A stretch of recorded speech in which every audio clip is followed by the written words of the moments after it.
बऱ्याच वर्षानंतर राज आणि माझी भेट व्यासपीठावरती झाली। आता पंचायत अशी आहे की त्यांनी मला सन्माननीय उद्धव ठाकरे असं बोललेलं आहे।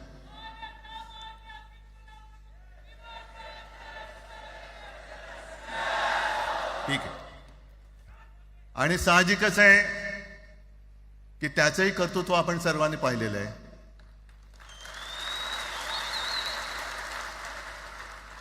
म्हणून माझ्या भाषणाची सुरुवात करताना सन्माननीय राज ठाकरे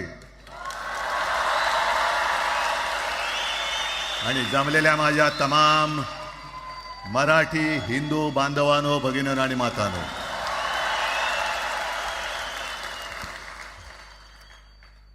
अप्रतिम मांडणी राजनी केलेली आहे।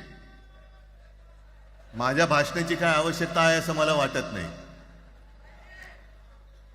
कारण आजच्या कार्यक्रमाची घोषणा झाल्यानंतर साहजिकच आहे सगळ्यांचं लक्ष हे आज भाषणाकडे आहे।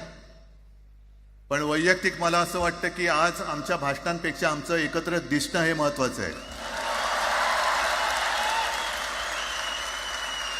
सर्वप्रथम इकडे समोर सगळेजण बसलेत, ज्यांनी ज्यांनी मराठी भाषेसाठी पक्षभेद विसरून एक मराठी माणसाची वज्रमूठ दाखवली, त्या सगळ्यांना धन्यवाद देतोय। दीपक पवार पण त्याच्यात आहेत, सगळेच आहेत, मुणगेकर साहेब आहेत, सुप्रियाताई आहेत, सगळेच आहेत, कोणाकोणाची नाही। महादेवराव बसले, महादेवराव आपल्याला सुद्धा बऱ्याच वर्षांनी पाहिलं। काय वेळेला काय जानकर बी अनजान होते, असं होतं।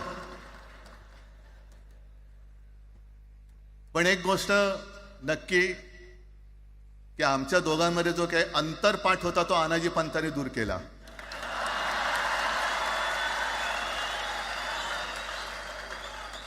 आता अक्षता टाकण्याची काय तुमच्याकडनं अपेक्षा नाहीये। एकत्र आलोय एकत्र राहण्यासाठी।